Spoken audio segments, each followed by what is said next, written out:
Was there a story that didn't make it to your book? And usually I'm the one who researches the nani or the dadi. Here the nani or the dadi had researched me. And she's also kept the child inside her life.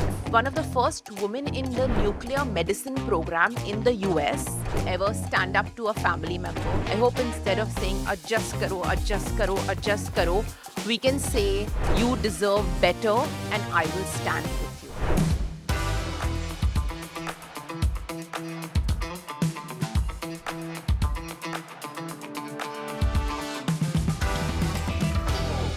We are here today to celebrate a wonderful person that we know and her amazing work. Let's hear it for Noor Mayal Khanna.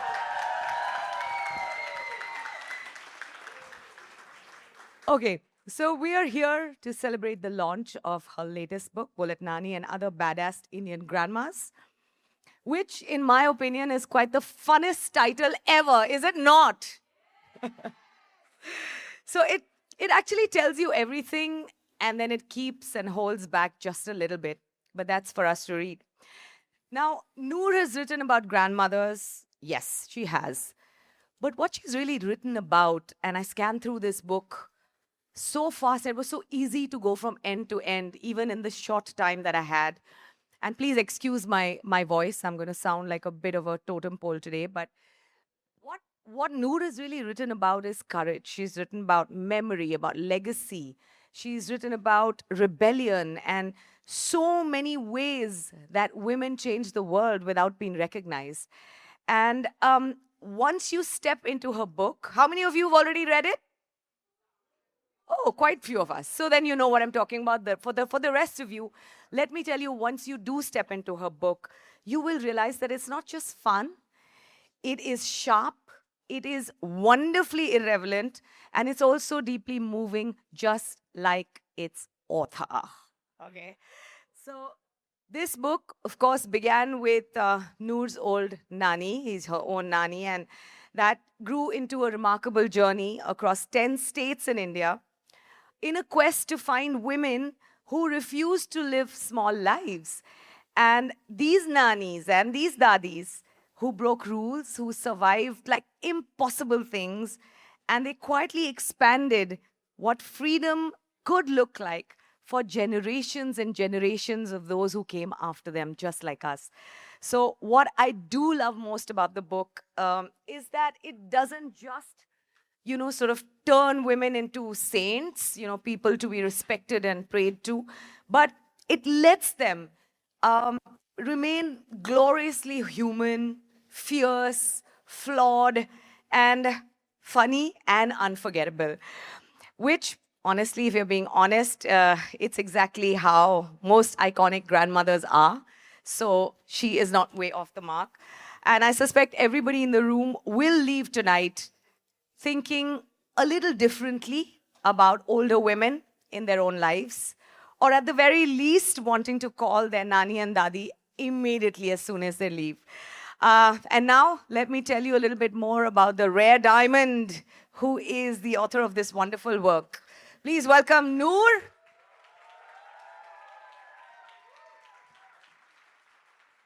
I am so proud of her, as I'm sure everyone is. And let's give her a huge shout before we go. Come on, Noor! You made this happen! Her second book, and it's already here. And people live a whole lifetime and can't put one together. And she's put two in a span of like 6 years, boss. So let me embarrass her. Let's all embarrass her a little bit, okay? I was hoping she's not here when I read something out about her, but well, here she is. So Noor, as we all know, a journalist who's been writing on travel and lifestyle. I know it's very embarrassing to listen about yourself. So just like, get your best profile and smile for the paps. She's been writing on travel and lifestyle for 15 years. We've all read her work. We all know what that's about.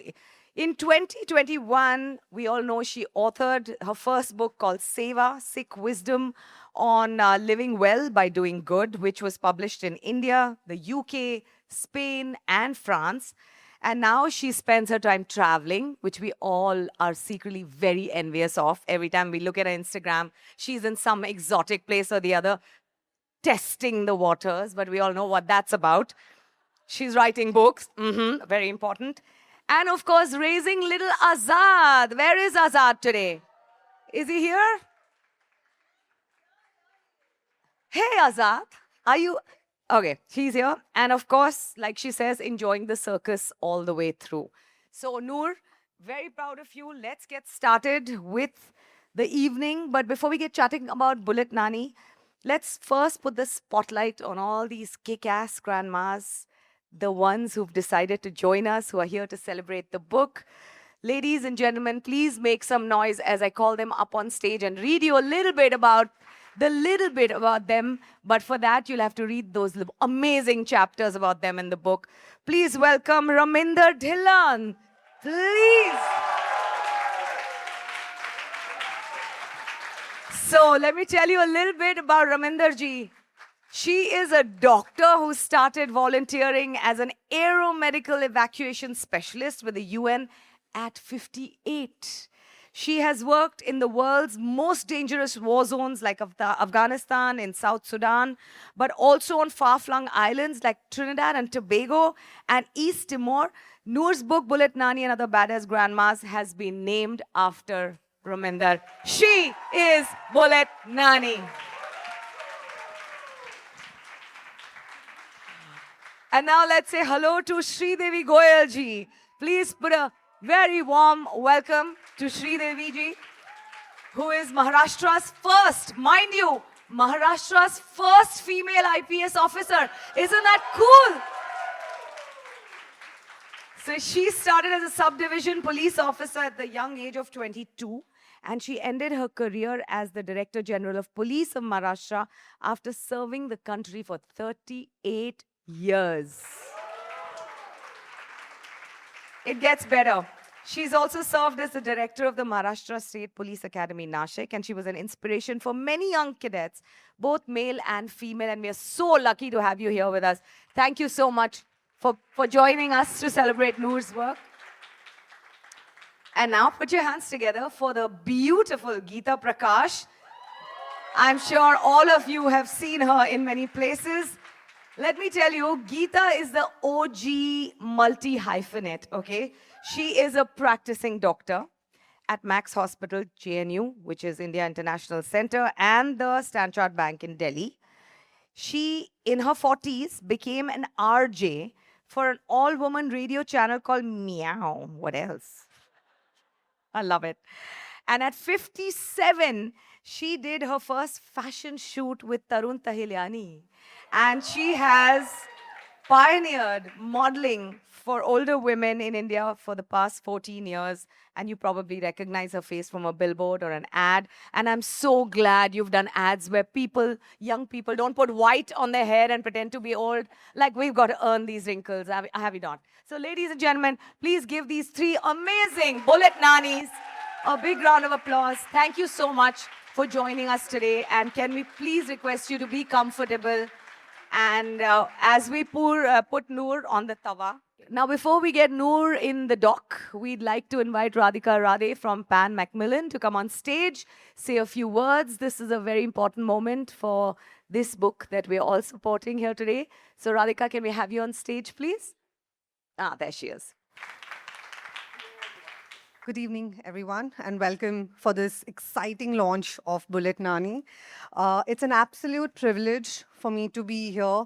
And on behalf of Pan Macmillan India, I welcome you all. Actually, Jasreen, or Noor, as all of us know her, brought this project to us. We knew immediately that this is the book that a lot of people are going to like.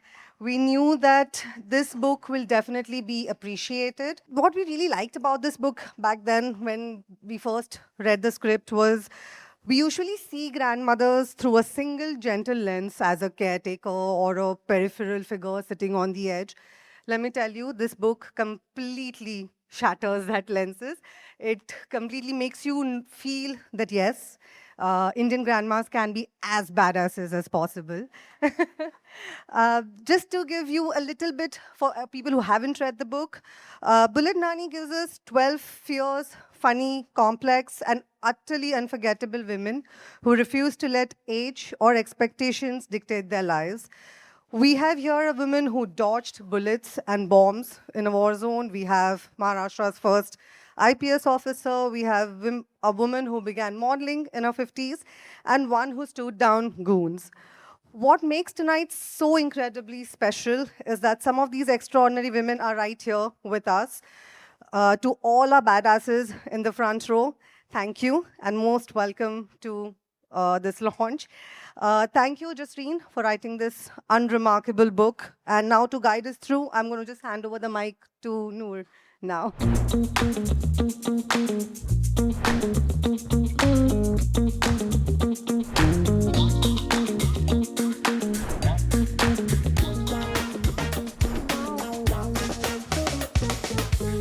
Okay, so I'm gonna start by saying that this book started with Pinda. It started with like your own Nani, and which is actually a very beautiful and a sort of dangerous place to begin, because once you start, you're never really just writing a book, right?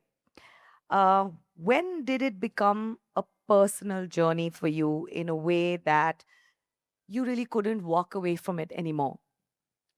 I have to first tell you all where the germ of the idea for this book came from. I actually don't know how many people know this, but I stumbled onto an internet thread during my doom scrolling at night one day.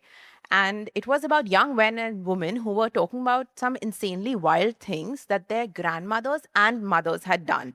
And I remember this one story where this woman was like, my mother is very industrious, hardworking. She makes the money, she looks after the home, and my father is a drunk who beats her up, takes her money, and goes and spends it on alcohol. And this woman suffered for many years until one day she took a jhadu, beat the crap out of him, and threw him out of the house. And I was so delighted that she stood up for herself. And all the stories were in this vein. But this thread put the idea in my head that there were other women out there like my Nani. So I started looking for them. The first one I interviewed was actually Raminder Auntie. I went all the way from Nagaland in the north to Kerala in the south, and it was meeting these women that gave me the conviction that these stories have to be told at any cost. And I became kind of obsessed with this project, spent the last 4 years of my life on it. And there came a point where I had to make a choice whether I was going to walk away or continue, because I started with another publisher. And 1.5 years, and many of you know this because you all have been through this journey with me, 1.5 years into it, our editorial visions for the manuscript split in different directions. They didn't see it the way I was seeing it. So I canceled the contract. I returned their money. They even said, write another book. But I knew in my bones that I was on the right path. So then I spent the next 1.5 years reaching out to more agents, more publishers, getting rejected by a lot of people. And then finally, I found Pan Macmillan, who had the exact same vision for the book as me.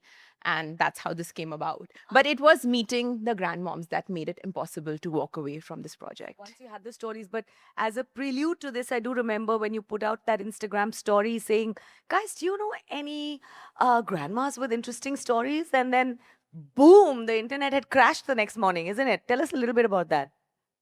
I mean, honestly, I thought I'd get 3 replies. I just put it out there saying I have an inspiring grandma who is a big part of who I am is tied to her life story. Does anyone else have an inspiring and feminist grandmother? And thankfully, there were many, many people who reposted this, from my own community to NGOs to celebrities with 600,000 followers, which back in 2021 was quite a lot. And so it went viral the next day. I woke up at regular, like 7 a.m. till midnight. I was just noting down names and numbers because I didn't want to miss a single lead. And then Hindustan Times Brunch magazine featured me as their social media star of the week just for asking the question. And that's when I knew, because so many people also wrote to say, hey, I don't have an inspiring granny, but I want to read your book. And that's when I knew that this must be written. Wow. This is nothing short of... What a story this is. But, you know, I love the way how Bullet Nani kind of flips the script on who we think, you know, rebels actually are. We would think that younger women are the disruptors. They kind of break the mold. But what your book is actually saying, Noor, is that our grandmothers were the ones who took big strides and big leaps and actually did all the work. So when did that realization sort of just hit you? Did it hit you earlier on when you were writing the book, or did it just come to you slowly as you met more and more wonderful nannies like the ones who are here? I'm lucky that I had an example in my immediate family, my nani. So I used to boast about her to my classmates in school. Oh, my nani lets me wear what I like. My nani listens to me. Like she's liberal, she's not traditional. So I grew up knowing that the grandmas are the original gangsters, and these women have walked the walk before they had the language to articulate their life choices. But as I started meeting more and more grandmothers, this realization went next level. So I think we have Renu here, who is the daughter of Thankam Auntie. She is the nuclear scientist in my book. Thankam Auntie grew up in a family where they didn't have enough food to eat. And she ended up working as a nuclear scientist at Bhabha Atomic Research Center. Then there's Maya here, who is Pawan's daughter. Pawan was one of the first female founders of a company in adventure tourism in India. So she ran Rishikesh's first hiking and rafting camp. And also in her 50s, she sold gold bangles, bought an around the world ticket, and had a romantic escapade on every continent. And she made me question what my ideas of a grandmother are, what they can and cannot do, what they do and what they don't do. So after meeting these kind of women, there is an activist who risked her life to report on the Bombay riots. There's a martial arts practitioner who still teaches 2 classes and does 100 lecture demonstrations a year despite being 85. So after meeting these kind of women, obviously the realization went next. Slowly, Yeah. but clearly we're doing something wrong with our lives, because who doesn't want to have a love affair on every continent? Yeah. What is this? We're not doing it right. We're not cracking some code here. Okay, so obviously all the women that you finally shortlisted were absolutely extraordinary, but what I actually loved is that you didn't make them sound polished or saintly or somebody just to be revered. And they sounded very real, they sounded messy, they sounded brave, and funny and complicated. So was it really important to you that they not be turned into these neat little packaged feminists that you see, but be real, bold people who had their faults and cracks? So the truth is, Minnie, as a magazine journalist, my magazine crew is here. My tendency is to write very pat, perfect portraits, which are then published with these glossy images. And I had to fight this instinct really hard with Bullet Nani and allow the imperfections in. Because the truth is, becoming or being a feminist is not a clean journey. It's messy, it's full of mistakes for everyone, including myself. I think there is a price women pay for being brave and for standing up for themselves. And it was very important to me that I don't gloss over this fact. Well done, you, because it didn't read like that either. It read really easy and you made them really real, and that was wonderful. You have written about what inheritance actually means, which is not like sone ke sikke or jewelry or recipes or whatever, achar's recipes, but inheriting your grandparents, your grandmother's nerves or their stamina or their audacity. What do you think your nani passed down to you that made its way into making this book possible? I think not just me, both me and Shan. She never sat us down to teach us this, but we saw that she had taken the more honorable but the harder path in life, because she left an abusive marriage, she educated herself, she found a job, and she lived on a school teacher's salary her whole life. So we knew looking at her life choices that we always had to do the honorable thing, even if it's hard. She also, in leaving an abusive situation, gave me the ability to say no in legacy. And I think some of my friends and family may think I'm a little too good at saying no. And the last thing I'd say is grit, because, it's easily said, but to actually see her live this life, it required a lot of perseverance. And I definitely took that perseverance as inspiration for the 4 years that it took to write this book. Wow, what a story that is. Wow. Also, she was a 10th grade English teacher. So I think it's only fitting that her granddaughter inherited that love for literature and became an author. Sure, you were so proud of that. And as far as saying no is concerned, we'll have to talk to Adi about that after the event. So tell me, was there a story that didn't make it to your book for whatever reason, but you felt that there was meat in it and substance, but it didn't make it to your book. So is there something like that, or why? Are you guys ready for a really spicy anecdote? Oh my God, yes. Give us the tea. Azad, where's the coffee? So I really wanted a billionaire Gujarati bar in my book because I was like, I'm in Bombay, I'll find her so easily. I didn't find one, but I found this other grandmother. I don't want to take her name for privacy reasons. She grew up in South Bombay. She was a very bright girl, topped school to the point that her mom would excuse her from household chores because isko to exam ki tayari karni hai, because she would come first. Parents were very encouraging of education and quite liberal. But she got married in a conservative Gujarati family in a village in Gujarat. And there, tides turned. She was treated very horribly. She was physically beaten. But she never told her parents what was going on. She had 2 kids. She was sticking around, obviously, for them. And then some occasion festival came up where they were asked to come with a lot of gifts. So then they started getting an inkling that something is off. Her mother reached there, took one look at her daughter and realized that my daughter is not okay in this family. She said, pack your bags and come to Bombay. But the grandmother didn't want to leave her 2 children because she said, my husband will never give up custody. I'm not abandoning my kids. So all this happened. The mother came back to Bombay and she said, well, I'm also not abandoning my kid. And she insisted that this grandmom go to her older daughter, like her sister in the US. She forced and sent her there. Secretly told her older daughter, do not let her come back. But she got depressed because she had left her 2 kids back in that village and reached the US. So her older sister enrolled her back in college. And going back to books gave her that little spark of life again. She ended up topping the US classes as well, became one of the first women in the nuclear medicine program in the US, then rebuilt her life. She started dating someone. They didn't get married. So they had 2 kids out of wedlock. When they broke up, they started fighting for custody. This woman has bought law books, studied American law, and fought her own case in court instead of hiring a lawyer, won the custody, had her 2 kids live with her throughout her life, then sponsored the visa for the 2 kids she left in the village, brought them to America. I mean, she just ended up living a really full life to the point that she has recently won a beauty pageant for older women in the US.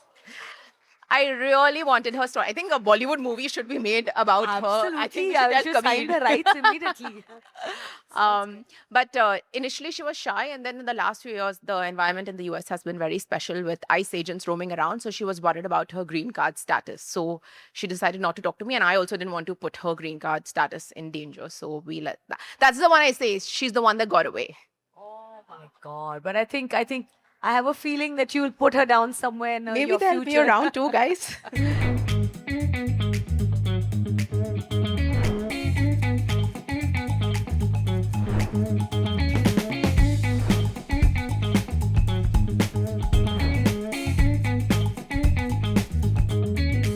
Who's the nanny that kind of stole your heart? The one that when you're writing, it becomes that extra special, or you get involved. It's no secret. I have a huge girl crush on Geeta, the doctor who turned into a fashion model. I had it right after I saw her. I actually met her in Pune. She was there for a college reunion.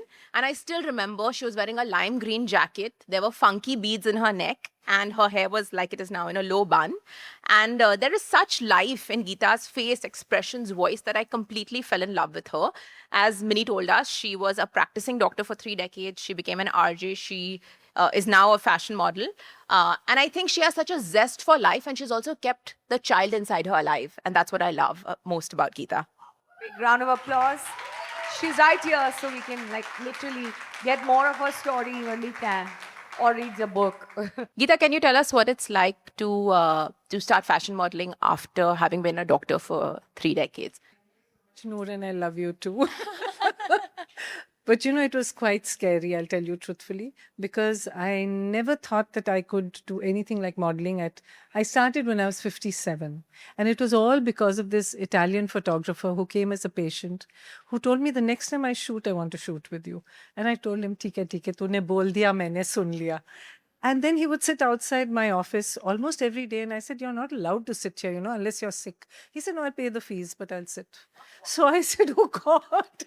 So finally, he did go away. And then he wrote to me and said, "Send me photographs." So I quickly rang up my daughter and granddaughter in law and said, "Photo bhejo, photo bhejo." You do And realize he had then- a crush on you, right? No, not at all. I was too old. Italian men. On, you can't be saying that. And then he said, "We're going to be shooting at a particular time." And I used to have deadlines to reach home. So I told him I can shoot only in the afternoon because I work in the morning. I have to be home before 5. So he said, "Never mind, you just be there at 2 o'clock."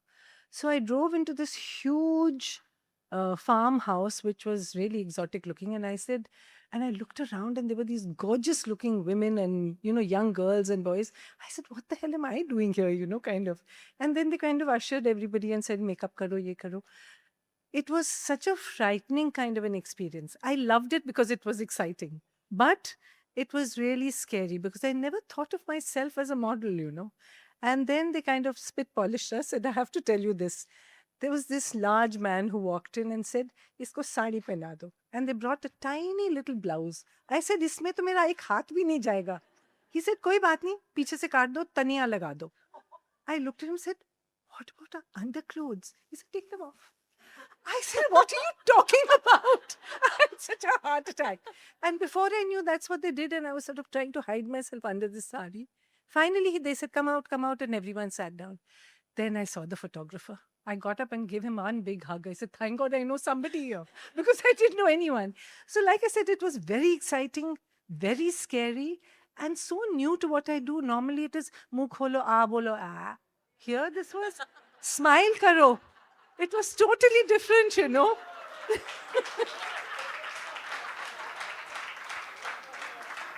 So I was kind of looking around to see what they were doing. So I think I was one of the few who opened the doors to normal women modeling. When we were young, we used to hear about Twiggy. She was the model that time.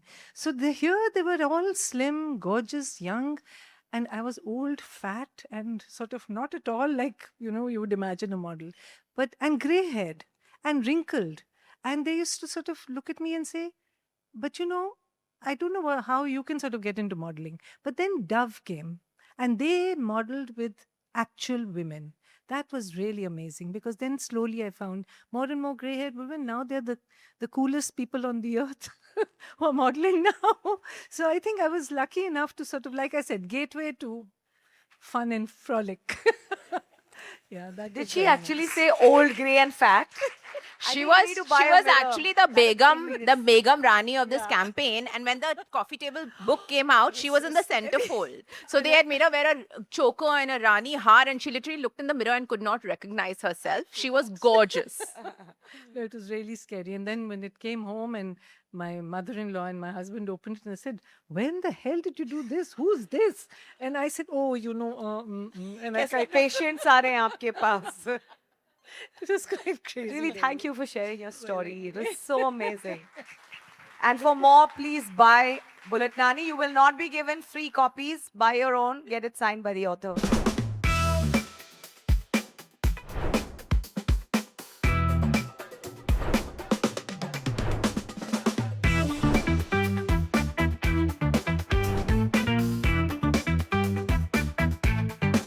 So Noor, tell me, so I've asked you about, who was deep in your heart. So which is the one Nani who completely surprised you when you met her? Like who walked in and you thought like, "Oh my God, this woman is like even more intimidating and formidable than I thought she would be." My good friend Malika Kulkarni is here, and her childhood bestie, Shruti Shanbag, when I first put out the call for inspiring grandmothers, she was like, "Listen, I don't have a child yet, but if I had a kid, my mother-in-law would be the perfect candidate for your book." Luckily, by the time we were wrapping up the book, it took so long that Shruti had little Adya, who has also joined us here today. And Sridevi Auntie was eligible to be interviewed for my book. But she has a reputation for being tough. She was Maharashtra's first IPS officer. And frankly, we weren't sure if she would want to open up to me. I was practically a stranger who had shown up at her door. And the thing was, she was not more intimidating or formidable, but she was more than what I was expecting, because I thought IPS officer would mean brave and daring, but she ended up being one of the smartest, most intelligent women I have ever, or people I have ever met. Um, she had bought my first book, Seva, read it. She remembered parts of it. So as we were asking questions, if I ever mentioned my husband Aditya or Azad, she'd be like, "Yeah, I know about them from your book." And usually I'm the one who researches the Nani or the Dadi. Here, the Nani or the Dadi had researched me, and I was quite taken aback in the moment. I don't know if I even mentioned it in our interview. But yeah, she was definitely the one that surprised me the most, because she also ended up opening up. She was so conscientious about answering the questions honestly and to her full capacity. And she really is one of the smartest and most earnest people I've ever But met. it would be so cool to, hear from her. I think it would be so cool for all of us to hear a little bit from you about what crime investigation actually looked like in the 80s. Like, how did it work? How did you kind of slice through that bastion of, male dominated crime investigation scenes? See, you all may be knowing women joined very late in the IPS. So when I joined in 70s only, uh, okay, the ground was already laid. Kiran Bedi was there in Delhi, and Kanchan Chowdhury, who is the elder sister of Kavita Chowdhury, who made this film Udan. I don't know how many of you have seen that Udan. She is the elder sister of Kavita Chowdhury, and she was there in UP. At that time, UP was one, UP and Uttarakhand was one only. And then one Manjari Sen, she was my senior. She was in Bihar. At that time, Bihar and Jharkhand was one. So imagine that big state and one lady. So I was there in Maharashtra. So my seniors knew, yes, women are coming. Okay. I was given the charge of, we train like men. And we are in the recruiting the same process as men. And we earn the same salary and the perks. So we do the same duty as men. I was given the charge of a subdivision. See, crime investigation is just one part. Whereas we have to do the inspection of the police station regularly, then law and order, then political meetings, morchas, okay? Then planning for the future for your organization, man management. All these is our portfolio. Crime investigation is one. Crime investigation means it is generally crime is divided into basically three: crime against human beings, that is a body, property, and crime against the state. Crime against the body, like recent one is that Sia Agarwal case in Pune. We actually use this formula, that is the 5 W's. Who is the victim? When was he murdered? Because the time is very important. Where was he or she murdered or raped? Where is important because crime might have taken place at one place. The body might have been found in another place. But we have to know where exactly it took place, because from there we get lots of clues. That clues is very important. So we connect all these dots and we find. And crime against property in those days was easy. When there was physical movement of the person, the criminal, and the property, they will leaves a lot of clues. And so we joined the dots and we divided the work amongst ourselves. And then at the end of the day, we meet and then we sort of zigzag puzzle. And then we felt very happy because investigation was done in a very neat manner. But nowadays, it is becoming difficult because with the everything has been digitized.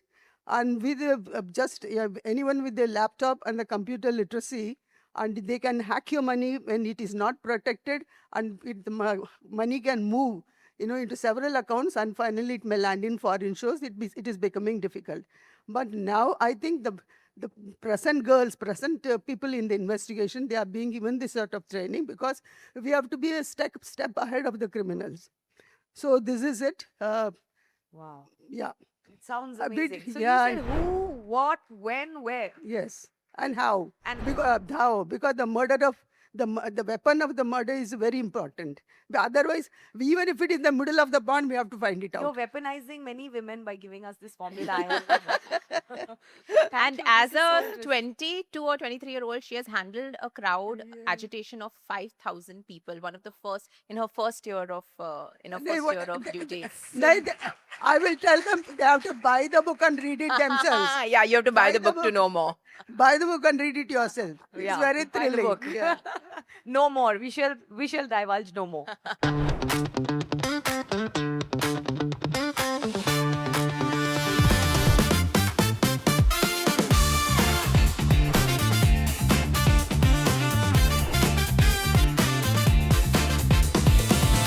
Getting back onto one more aspect. Like I said, the title Bullet Nani, it's been taken from Raminderji's life. So what aspect of it? How did you arrive? Because it's one of the catchiest titles I've seen for a book in a long time. And like, if I saw a book on a shelf that said Bullet Nani, heck, I'd pick it up. So what is behind that? Like, what was... So actually, we have Dani here. It's her granddaughter who has named her Bullet Nani, and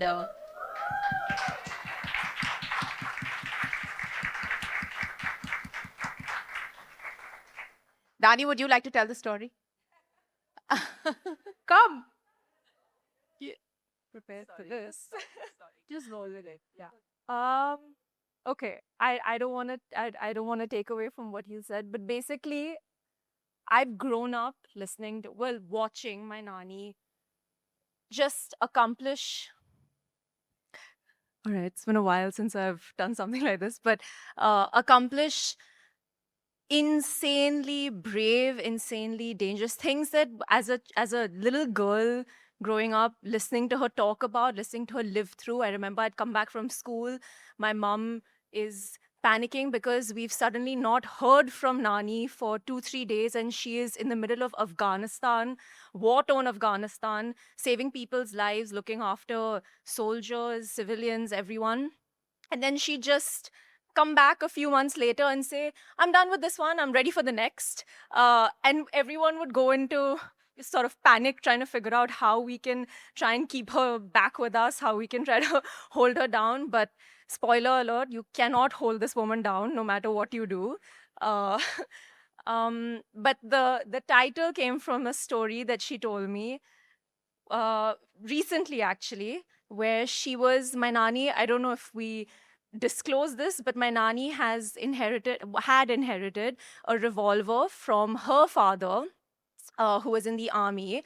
And very casually, she told me about how she was at the airport once about to take a flight and got caught by the airport officials because she had some bullets in her handbag. Of course, as she's telling me, she's exasperated at the audacity for these officials to even catch her and detain her. She said, how could they catch me? How could they tell me to stop and show them my bag? Yes, I have bullets. I have a gun. I have a license. So what? And I said, okay. So she then went on to tell me the story of how she in turn thrashed them and sort of yelled at them and scolded them. And then, of course, she had to have my Nana come in, who came from the home, from Panchkula to the airport, showed them the license. She proved to them that it was all good, all okay. She was allowed to have bullets in her handbag. And of course, then went back. But I thought it was very amusing and very weirdly empowering that she did not at any point show any sense of, she didn't want to step back. She knew she had to do the right thing. And I feel like I've seen this in her always. She always knows without a doubt what the right thing is to do. She looks danger, she looks fear, she looks at any obstacle in the eye and she says, bring it on. I'm ready to take you on. I'm ready to not back down ever. And so, sorry, I spoke a lot. But, yeah. Thank you. Oh my God, what a story. We all need bullets in our handbag, yeah? Correct. What is this? You're so In the end, they fed her a kati roll and dropped her back to the airport, and she took the flight and reached Bombay. I think you're awesome. And I'm so glad the book is named after you. Fab. Okay, so tonight, like I said, Sorry, can we just have Ramendra Aunty, can you tell us and I'm giving away some content right here, but can you tell us what it was like to bump into the Taliban in Afghanistan? It was not like as though it was a surprise because we had been told that you better be prepared in case you come across them. So I was the only woman amongst all the men, and we went to this remote village, a palatial Haveli kind of a place, where we had a meeting, and it had those huge big four. If I wonder if anybody has seen कि ना वो चार कोनों में बड़े बड़े बनाते थे जहाँ पर ना grains नीचे they would keep the grains and they would have place for keeping rifles on top in case the place was invaded. So I thought it was very interesting, and while we were walking down, there were these 2 or 3 burly, tall, good-looking Afghans, you know, and the bullet belt right around them, and those AK guns and whatever they had, you know. AK-47s and stuff. Huh? The AK-47 guns. Yeah, AK-47. And they looked at us, and I could see that the men, they were not so concerned as they were concerned more about me being there, you know. But I had taken the precautions of being fully covered, you know, from toe to head, totally covered. Just that I didn't have, but I was also carrying a burqa. In case there was a problem, you know, I would be this thing. But these guys just looked at us. As a matter of fact, they wished us. I mean, like that, we put our heads down and we just walked into our hall where we had a meeting, and they didn't say anything. But I know that for 5 minutes, it took all of us to cool down. Your hearts must have been in your mouth. Yes, Especially as they were yes, scrutinizing you to see if you had broken any definitely. of the cultural norms in Afghanistan. Yeah. That was one experience I had. It was quite Thank you so interesting. much for You're sharing. welcome. Wow, these are amazing appetizer tales, you know. I mean, if we could just put these out, people would be rushing to buy the book.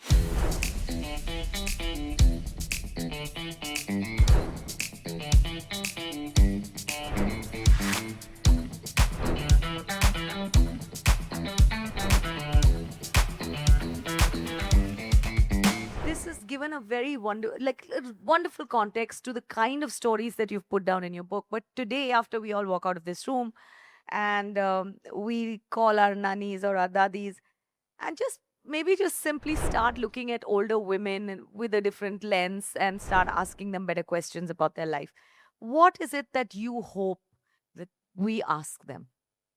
If you all ask them, please message me or DM me, because I actually want to know. And I want all the tea. I want to know everything. Part 2 of Bullet Nani. Then. Yeah, It's already exactly. working 2.0. I want to know, did you ever rebel against your family, and how? I want to know whose support was invaluable to you. I want to know, what is the wildest thing you ever did? Did you ever sell your gold jewelry for financial freedom? Did you ever have forbidden love? Did you ever stand up to a family member? Did you ever work in a male-dominated field? I want to know it all. Wow. Okay, we know who to call. And after today, after the book actually reaches the people, after all these wonderful conversations that we're having around it, what do you really think or hope that changes? So, you know, many contemporary women like you and me, we're proud of smashing the patriarchy, as we call it, in our daily choices. We've invested in ourselves. We've moved cities to study or work. We have continued working after having children. But there were women a generation or two prior to us who have done this against unbeatable odds. So I hope the world realizes that we are standing on the shoulders of giants.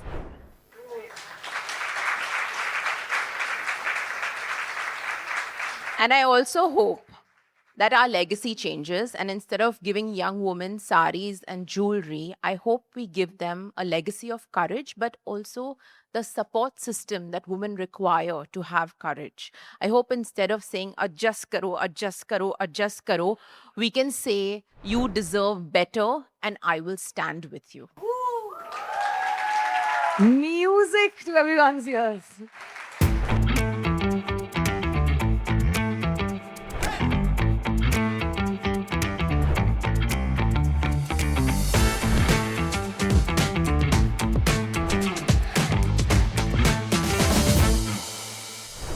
as a woman in my 50s, I think the only legacy that I hope to leave my daughter is actually to just have her live the life that she wants and she crafts herself, and to never sort of fear breaking into, like, in your book I read, never fear, about breaking into closed rooms or taking up space where there is none made for you. So I can't wait for the world to read Bullet Nani. Guys, it's available everywhere. Please just pick it up. But Noor, you've given us something really special. All of us collectively have something very special for you, a little surprise. Do you want it? Of course I do. I've been hearing whispers, but I want to know what it Okay. is. Can we have little Azad Khanna on stage, please?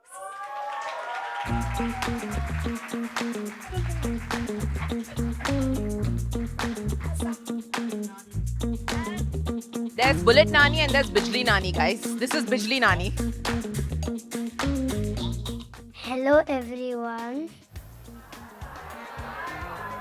I'm so happy you're all here for my mama's book launch, Bullet Nani. Her name is printed here. See? If you can't read, she's right over there.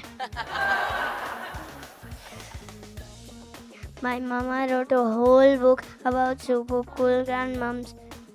That's why my mama just said just 5 more minutes while she was typing. I never really thought it was 5 more minutes. I'm so proud of you, Mama. You always take care of me.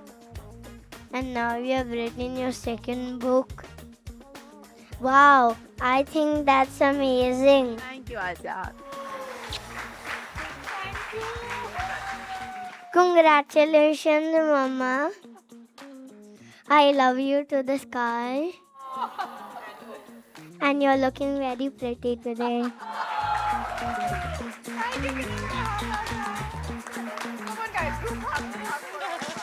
Dude, that is 100 on 100. That's my job gone right there. Sorry. But hurrah, Azad! Everybody, let's hear it for the most wonderful vote of thanks ever. Great. Guys, thank you so much. Noor, thank you for this wonderful opportunity for all of us to come together. Quorum has been amazing. Minnie, first of all, thank you for hosting this launch and making it so amazing. Always. Right after coming out of a very intense shoot, you have been really, you have actually inspired us, made us all super proud by winning Alliance. And thank you for being here and doing this. I know it's been crazy for you. I'm really, really grateful.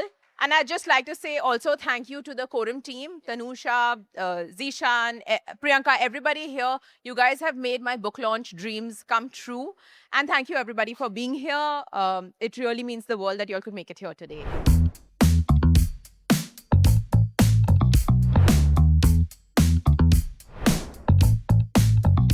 I'm really excited that Bullet Nani is finally launched. I think this is a book that's going to inspire so many. I think this is something so cool to have written about. Big ups to Noor and big congratulations to her. I am lucky enough to have been born into a family that is built on empowering women and built on strong, fierce women. Bullet Nani is my Nani, and I can say that very proudly. I hope everyone loves this book. I'm so excited to read about all the other badass grandmoms out there. And yeah, I hope you enjoy it, and I hope we all do.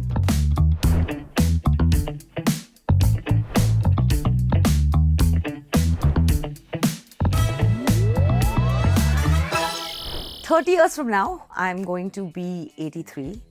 And I hope that someone can write a story like in Bullet Nani 4.0 about me, where they say that she didn't live by the rules. She reinvented herself every decade, and she believed in her own power, and she disrupted everything that was told to her. I hope I'm that disruptor at 83. And I hope I have love around in many different continents, like Noor said.